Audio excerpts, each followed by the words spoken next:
Hello, welcome to the third episode of Studio 525. We're talking it live today with James Cox. Who's James Cox? James Cox is a very, very important man here at the Pleasure Beach. He's the Director of Sales and he's marketing and PR guy as well. He's a man who knows a few things.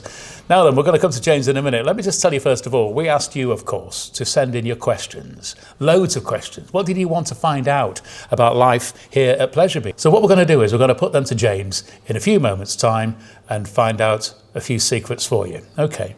But first of all, back to my first point, James Cox. Who is James Cox? Hello. Hi, Andy. An important man. Who are you? What do you do? I don't know about important, but I'm Director of Marketing, Sales and PR. I've been with Pleasure Beach since 2013, so 12 years now. I had more hair when I started. It's my job to look after the marketing team, the PR team, and also two of our developers who build a lot of the technology that we have out on Park as well. Now let's just rewind a little bit then, because you're mid-30s now, aren't you? You started 12 years ago, early 20s? 22, I think. What did you start as? I started off as a digital marketing exec, and I remember feeling really hard done by in my first few weeks because it was pouring down with rain and I was asked to go to IT and get some more paper for the printer, and I felt really hard done by because I was the digital person. I didn't print anything. So a paperless world. Yeah, in a paperless world. Then. Yeah, so I started off as digital marketing executive. And then throughout working very closely with the Director of Marketing, managed to work my way through the team into various different roles. And then in 2023, I was made Marketing Director. That must have felt really good. Yeah, I mean that was I suppose the aim at the end of it all when I started. Really, that was your ambition to begin with, was it, to become a director? Yeah, I'd say so. I think the ambition for me in life is always just to set a goal and go after it and make sure that I achieve it. And so in my career world, having done marketing at university, obviously what's the role you go for? It'd be a marketing director. That's amazing. So, I mean, with that in mind, and we've spoken in the past about the importance of bringing youth to the table, the director's table particularly. So I guess you've been able to bring that perspective as well. Yeah, well, I hope so. I think I'm the youngest director. I might be doing some of the others a bit dirty there, but I think I'm the youngest. And so, yeah, I think what's important about the business at the moment is that we are going through, and I've said it many times and I'm sick of saying it, especially when the video in our office starts and I'm there saying we're going through a transformational period, but we really are. And I think part of that is because we are 130 years old next year, and we're very mindful of the fact that we cannot continue to do things the same way that we have always done them. If we were operating the same way we did 130 years ago, we probably still wouldn't be in business anymore. But what we're aware of is the fact that we can't stand still. We need to look forward, and we need to bring new perspectives, new ideas, new ways of doing things, operational efficiency, everything to just improve the business. And hopefully I can provide some of that along with the other directors, our commercial director, finance director, ops director and engineering director, along with a family, to work together to really pull the company in the right direction moving forward. We have touched on this, of course, before, where we talk about, like I said, a business that's 130 years old. It's always had something new to say in Blackpool all the time. And it's about jumping on the next trend before that trend has actually emerged, isn't it? Well, I think part of it is to set the trend. If you look at 1994 and the big one, I think that is definitely a trend that we set for the tallest, fastest roller coaster, and that's what we've always done as a business. And when I say we're going for a transformational period, we're definitely not trying to abandon that side of our ethos and what we're looking to do. We want to, if anything, get back to that and get back to being, one of the biggest players, not just in the UK but in the world, in terms of what we offer as an experience for our guests, but also what we offer in terms of rides that we have available to us. So what excites you about the industry? I think I was never, and I think some fans might disapprove of this, but I was never a theme park fan growing up. I'm not scared of rides. I went to Florida when I was 9 and I went on everything that I was tall enough to go on. And I enjoy roller coasters, and I still do now, more so than I did maybe 10 years ago, 12 years ago when I started. But I never came into this as a fan. I came into this as an advertising and marketing person. I held another job prior to coming here, and I came into this as a business perspective. As sad as it sounds, I take enjoyment in business related things. I like having an idea, putting it into place, seeing how much money that idea made, and taking some some pride in the fact that I was able to do that, more so than necessarily being a huge roller coaster fan. However, I think a lot of people will testify that once you start working here, and it may be the same at other parks, you end up kind of falling in love with the place a little bit. You end up starting to enjoy the industry.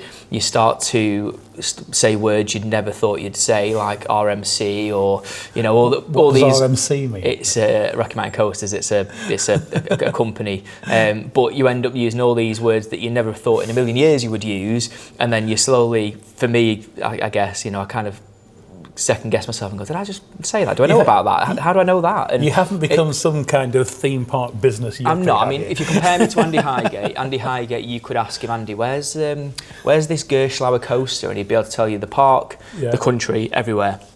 I couldn't do that, and I never will be able to. I'm getting better. There's a few I could say, but that's where I think it's good, going back to the board perspective, that you've got people like Andy who can do that, and people like me who can't do that as well, so that we all deliver in these different insights and opinions into this business to hopefully make it a success and thrive. And what's been the most memorable moment for you in your job so far? I think being made a board director, so interestingly, we did a presentation here. I did a presentation to the bank, and then Amanda called me to her office after that presentation. I'd already been made marketing director, but I wasn't on the board at that point.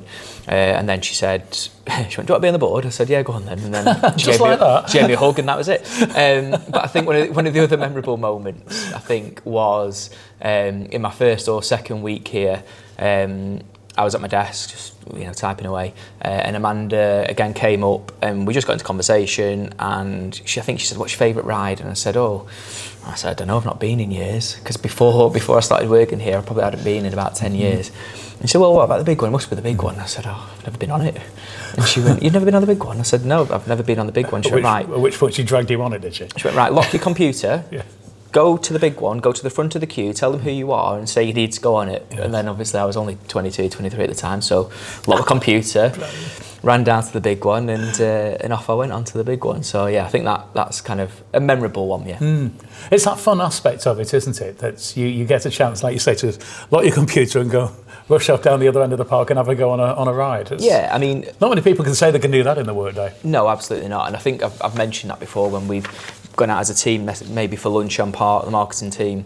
I remember a few years ago we had our lunch in 10 minutes. We were like, "What do we do now for the rest of the lunch?" So we did go on a few rides, and I remember saying, like, it's mad, isn't it? Like, there's no other place in the world where you'd be able to go for your lunch and just hop on a few rides and go back to your desk and you've done nothing wrong. That's Blackpool. It is, yeah. Absolutely. Right, well, I mean, I could chat with James all day about James. I'm sure James would absolutely love that. But we've got to move on because we've got your questions, and James is going to do his best to answer these. Because, like I say, you've sent in some of the questions that you want to know, answers to some of the secrets that we have here. Are they really secrets? Are they just behind-the-scenes things that we haven't quite revealed yet? Are we lifting the curtain on the magic? Well, we'll see. Let's have a look first of all, then. So the first one comes in from To Power 2007, who asks, why do roller coasters, the ones that are capable of running 2+ trains, sometimes only run on one train? Okay, so the reason you would run a roller coaster on 2 trains, primarily from a business perspective, is guest experience, to alleviate queue times on busier days. However, there are some days throughout our season, for example, midweeks in May or September, and I'm sure in the comments people will say, "What about June? I know they've been on one train in June." But there are some days where we will have the option to run 2, but purposefully run 1. And that's not because we're trying to do anything to make anyone's day less enjoyable, but just from a business perspective, we have to run as a business. We have to make money to enable to secure our future, to enable our future, to enable a reinvestment in new rides, new thrilling rides. And so it comes down to a business decision primarily. There is a number of people that when they are on the park, there is one train is sufficient enough to enable that queue time to still be fairly low. Granted, it would be lower on 2 trains, but to have 2 trains means more engineering checks, additional operators normally. And so those costs of doing that add up. And there are days where it just doesn't make sense to do that when looking at it from a commercial standpoint. And there are days where it absolutely does, and when it does, we will always envisage and enable us to get onto 2 trains. And I know, again, people will say, well, there's been on days where there should have been 2 and there's maybe only been 1, but sometimes that train may be in for repair, it may be in for its annual maintenance programme. And I think that the key thing is it's never done intentionally to damage anyone's day or to increase queue times. There's always a legitimate either business or engineering reason, because it might be part of its annual maintenance at that time. And we don't turn around and say, it's on 1 train today because it's in for maintenance on its annual maintenance programme, it's having this done and that done and that done. We don't over explain ourselves, and it's again, it's because to the general public, to the mass majority of guests, they won't know what an annual maintenance programme is. So we don't necessarily go into that much detail to tell them. We just try and be good communicators of queue lines, which we've done as part of our app. We've updated that in recent last 2 weeks to hopefully show queue lines more accurately, as well as the open and close times of that ride. And we also try to be more on top of the messaging we have. So, for example, if the big one's closed due to high winds, we will put a message on to say that. Going back 4 or 5 years, we didn't have that. We never talked about queue lines. We never had them visible anywhere. And the only way you would find out the big one was closed would be walking up to it and looking up at it and going, that's not open. So we do have a role to play in terms of making sure that we can communicate and manage expectation as best as we can. And that's why we do what we do in the app nowadays. So let's move on to our next question then. And it comes from Sam Costello. Sam, thank you very much for writing in. And the question is, and I think he wants to be here, would you ever invite content creators onto the podcast? I think the answer is yes. We're probably not at the point where we will do just yet. We've got I think we're on to episode 3 now. So we've got the next 7 episodes of guests lined up. We've got plans to invite some people from within the industry wider afield than Pleasure Beach, so from Europe and potentially internationally on. And I think I've got an idea of a game I'd like to do between some enthusiasts, for example, like a little quiz as part of a podcast episode. So yeah, there's definitely plans. Nothing in concrete at the moment, but definitely some plans in the future. Well, there you are, Sam. You could be sitting right opposite me. Before you know it, let's see what happens. Cowboy Rocky West. My goodness me, there's some magnificent names on the air today. He asks, when will the Thrill-O-Matic be updated and when will we be able to ride? Okay, so when I saw that one, I had to go speak to Adam Slevin. So we are, at the moment, we're working with Ardman, obviously, because it's a ride that works with an IP, we have to make sure that they are approving of everything that we do. Obviously, they are approving of the changes, we've been through that. But as things get designed and brought here to park for installation and for excellent work through our paint and model shop team, we have to work with Ardman throughout that, and that's the process we're in at the moment. But I've been assured that the Thrill-O-Matic will have its new bits and pieces, to not give too much away, in place for summer. Matthew Powell, hello Matthew, thanks a lot for writing in. Will Pleasure Beach Resort hold a high record again? And what does 10 years down the line look like for Pleasure Beach? That's a question. That's 2 questions. Yeah, I think I'd be speaking a bit above my pay grade to say that we will definitely have a new world record for a high. I think one of the things that we do speak about here, and Amanda mentioned it on her podcast, is we've got to aim high regardless of whether we go for the world height or not.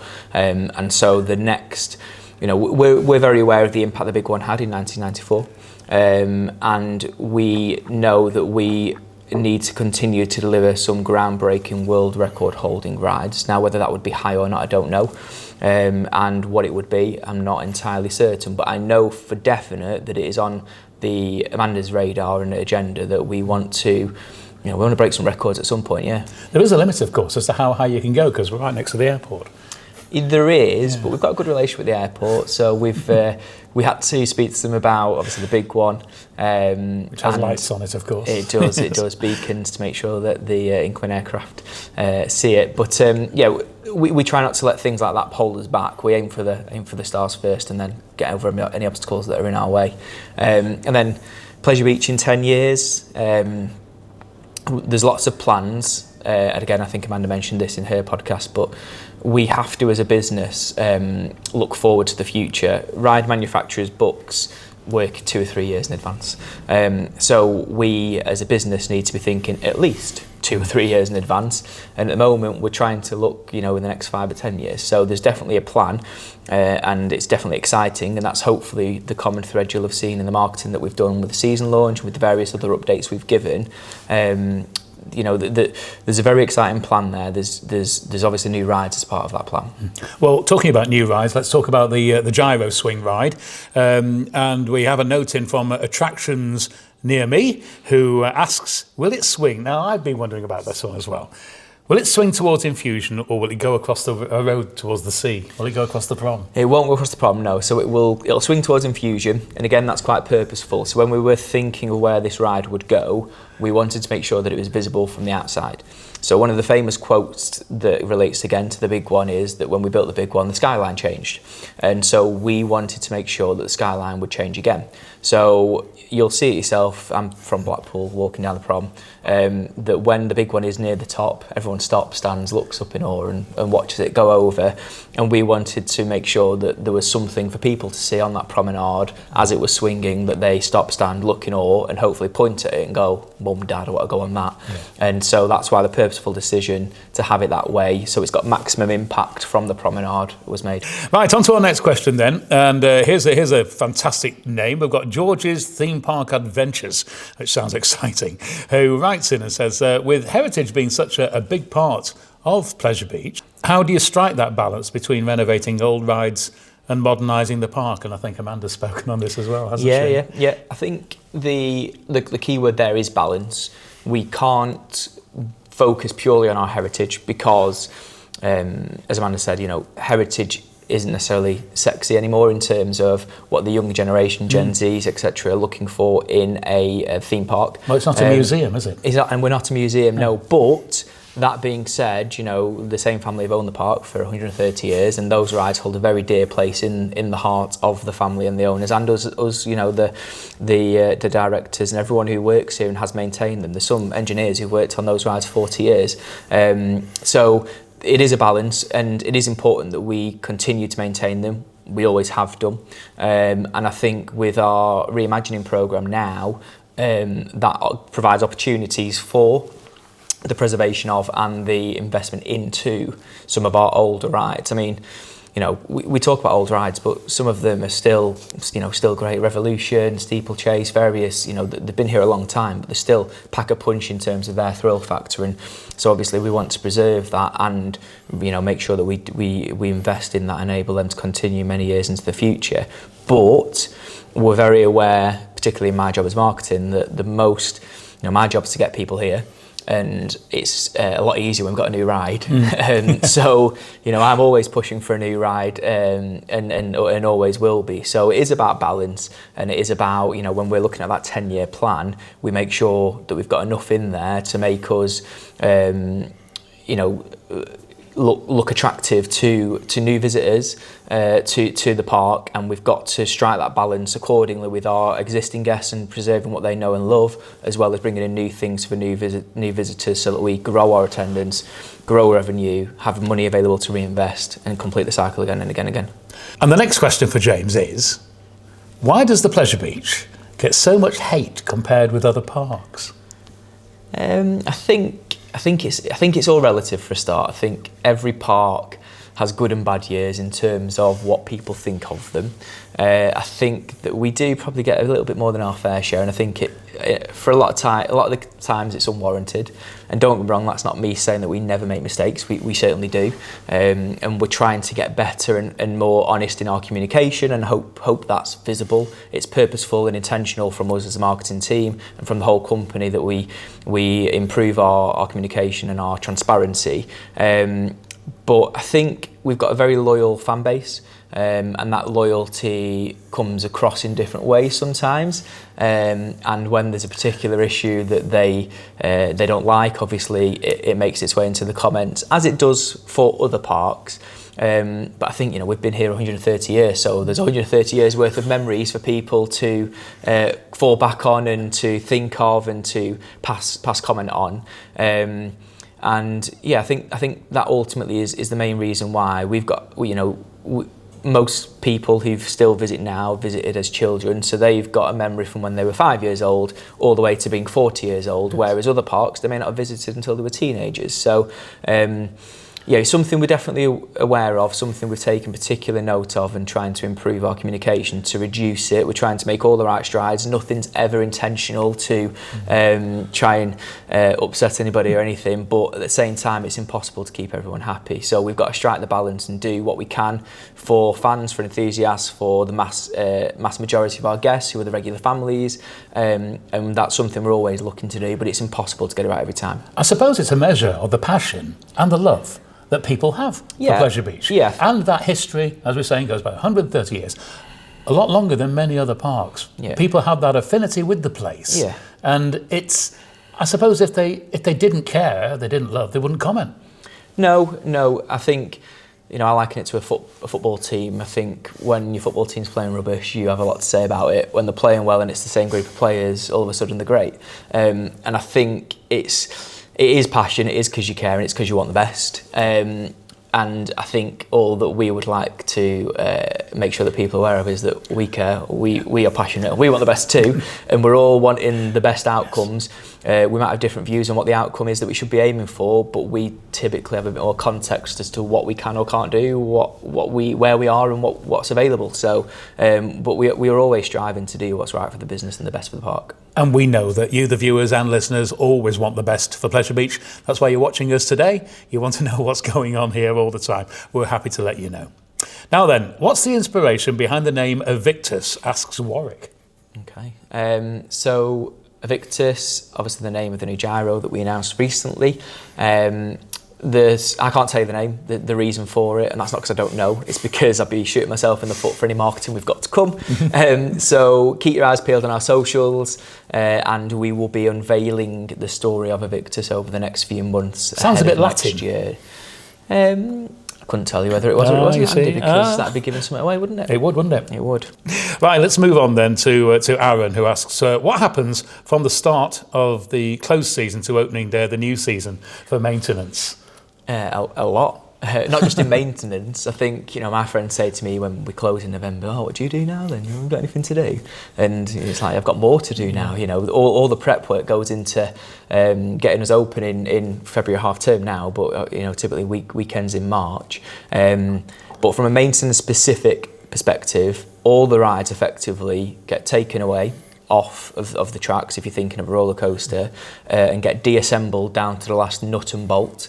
And they are NDT tested, they're tested for their welds, their integrity, their structural integrity, their safety effectively.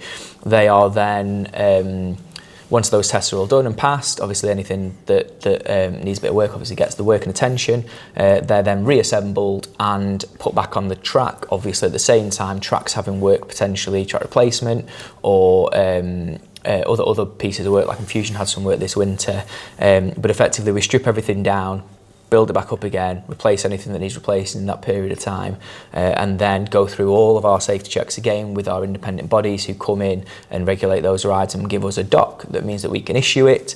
And we do all of that effectively from December through to February, which is 3 months. And if you imagine that most of our roller coasters have at least 2 trains, and then you also imagine that all our flat rides still have the same treatment. It's a heck of a lot to get done in a very short space of time, and we're looking to move that into more of an annual maintenance rather than winter maintenance as part of a business objective. But yeah, you are not short of things to see going on here over winter.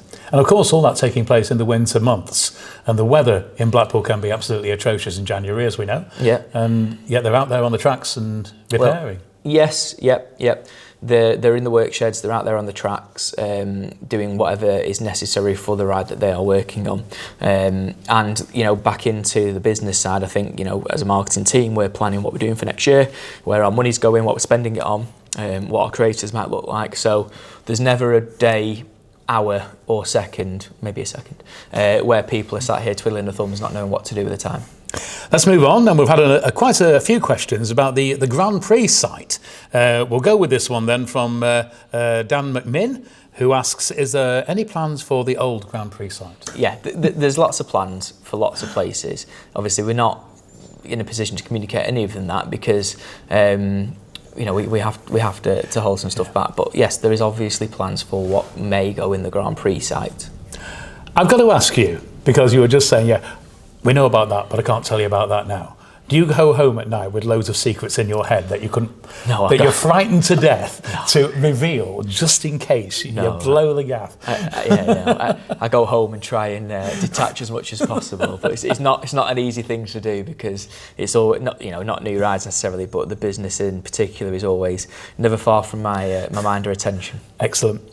Last question for now then, James, because we've had quite a few in, and thank you very much for answering them. And thank you to you for sending them in as well. This one comes from Harry, who asks, what's the operational decision behind having ticket barriers at each ride, and are there any plans to change this, he asks. Okay, so I think the decision behind having the ticket barriers for the e-ticket is one that's actually been in place for decades. The difference is that post-COVID we removed wristbands on your wrist and moved to an e-ticket, and the actual reason for that came well before COVID. So we did market research as we always do, and we found that one of the biggest complaints that people had was the fact that they had to queue on entry to go in our old ticket sales unit to have a wristband put on their wrist so that they could scan to get on the rides.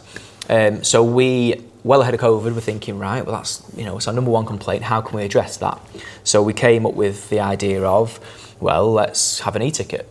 And the reason that we have a photo linked to your ticket is so that the phone can't be passed around and, giving it to other people who haven't paid for the ability to go on the rides. And the original idea was that people would have a choice. They would either be able to, on purchase, they would select, I want an e-ticket, or I'll come in and collect my wristband. And our original intention was to reduce the queues to get a wristband by 50%. We thought half will do it, half won't, fine. Queues are, 50% shorter. And that was our original goal. Now COVID came in, and then social distancing came in. You couldn't touch someone to put the wristband on, and various other measures came in. And that, in some ways, forced the business, not just in the e-ticket, but in a lot of ways, to just jump in both feet first into some new technology. And so that's what we did. Yeah. And we had the e-ticket. And obviously with COVID, we couldn't have the non-rider because we had caps on the number of people. And so it kind of stayed. But what it does enable us to do, and the reason it's still here today, is it enables us to be flexible with our ticketing options. We aren't in a greenfield site, we aren't Alton Towers in the middle of nowhere, we're in the resort of Blackpool that gets busier during holidays and so on. And not everyone likes all the rides. So that's why we've got the Nickelodeon ticket. And having the barriers enables us to do that, because in our code we say if they've got this ticket, that enables them on these rides. If they go to this other ride, it doesn't let them on. And we wouldn't have that without the barriers. We wouldn't have that without a ticket. If we were pay one price, we wouldn't have the options and flexibility to have different tickets. We now have it for the hotel guests. If you check in to the hotel, you get a ticket for the last hour of the park, which includes one ride. Without the barriers, without the e-ticket, without the technology we've built ourselves as a business, we wouldn't be able to offer that option. And so, I understand how some people would prefer not to. But once you're used to it, it's not too bad. It enables us to have the app. We hope that in the app we give more information. We give when characters are appearing, when shows are on, and obviously the e-ticket being in your app means that you have to keep going back to the app. So you get that information. We're trying to hold your hand throughout the day to make sure that you get your best experience. And to the people who know us, they know where the rides are. They don't need a map in the app, which is coming soon. They think, well, I don't need that, and I get that, but our 99% of visitors, they knowing when SpongeBob's on, knowing that there's a show on tonight, knowing that Hot Ice is on and I get a free ticket because I get a notification through the app, that's beneficial for them. And it's the e-ticket and therefore also the ticket barriers that enables that for them. But if you don't like technology and you don't want to use your phone, you can still walk up to our ticket centre, even if you bought online, give your reference code and they'll give you a printed version.